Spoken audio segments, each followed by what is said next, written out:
মতিউর রহমান বসে আমি কথা দিয়ে কথা রাখবো আমি। হরিচন্দ্রপুর আমার জন্মভূমি, গরিবের উন্নয়ন করব আমি। মতিউর রহমান বসে আমি। আমাদের এই তালসুরের রাস্তাটা অনেক দিন থেকে খারাপ ছিল, কেউ করতে পারেনি। আমাদের জনপ্রিয় মতিউর রহমান দা আমাদের রাব্বানি তালসুর থেকে ফোন করেছিল, এক কল ফোন করার বিনিময়ে রাস্তাটা করে দিয়েছে। জনগণ এখানে খাড়িয়ে আছে, কি বলবে তোমরা শুনে নাও। বল। আমাদের রাস্তাটা অনেক দিন থেকে খারাপ হয়ে আছে। আমাদের হরিশ্চন্দ্রপুরের মন্ত্রী মশাইকে ফোন করা গেছে, অনেকবার বলা গেছে, তাও রাস্তাটা হয়নি। উনি এসেছিল, দেখে গেছে, মানুষকে বলে চলে গেছে, রাস্তাটা করেনি, কেউ করেনি। মেম্বার প্রধান, এটা 2 এর রাস্তা পড়ছে, মালিয়র 2 এর রাস্তা, প্রধানও এসেছিল কিন্তু রাস্তা করেনি।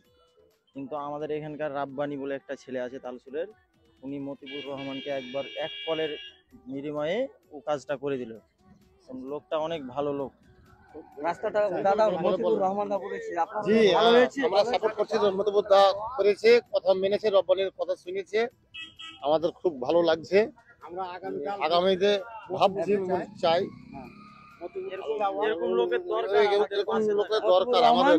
জিন্দাবাদ মতিউর রহমান, জিন্দাবাদ মতিউর রহমান, জিন্দাবাদ। আগামীতে মতিউরকে চাই, আগামীতে মতিউরকে চাই। ধন্যবাদ। হ্যালো গাইস, দেখতে পাচ্ছ আমাদের তালসুরের মার্কেটের রাস্তা অনেক দিন থেকে খারাপ ছিল। তো এখন আমি এসে হঠাৎ দেখলাম যে রাস্তার কাম চালু হয়ে গেছে। তো কে করছে বা লেবার কাদের জন্য কাম করছে ওরা জিজ্ঞাসা করে নেবো। ও দাদা, হ্যাঁ দাদা, বলছি রাস্তাটা কার কন্টাক্টে বা কিসের জন্য কেউ করতে বলেছে এমন করছে? রাস্তাটা এখন আমরা যা শুনলাম, আমরা তো লেবার অতগুলো বলতে পারবো না, তো শুনলাম আমাদের জনপ্রিয় মতিউর রহমান, হ্যাঁ নাম শুনেছি, ওকে জীবনে তো চোখে দেখিনি, তো শুনলাম আমরাকে লেবার নিয়ে এসছে। হ্যাঁ, তো বললো কি যে তোমরা কাজ করো। আমরা এখন শুনলাম কি যে মতিউর রহমান এই রাস্তাটা করছে। অনেক দিন থেকে এই রাস্তা, আমাদেরও বাড়ি এখানেই, হ্যাঁ বাজার টাজার আসি আমরা, খুব অসুবিধা হয়। হ্যাঁ, রাস্তাটা কেউ করতে পারেনি এতদিন থেকে, অনেক আমাদের এখানে মেম্বার প্রধান আছে, কেউ করতে পারেনি। আমাদের দাদা জনপ্রিয় মতিউর রহমান মাথা লাগিয়েছে, রাস্তাটা করবে।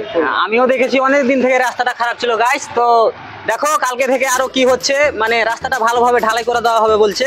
তো কালকে থেকে বলেছে দাদা করে দেবে।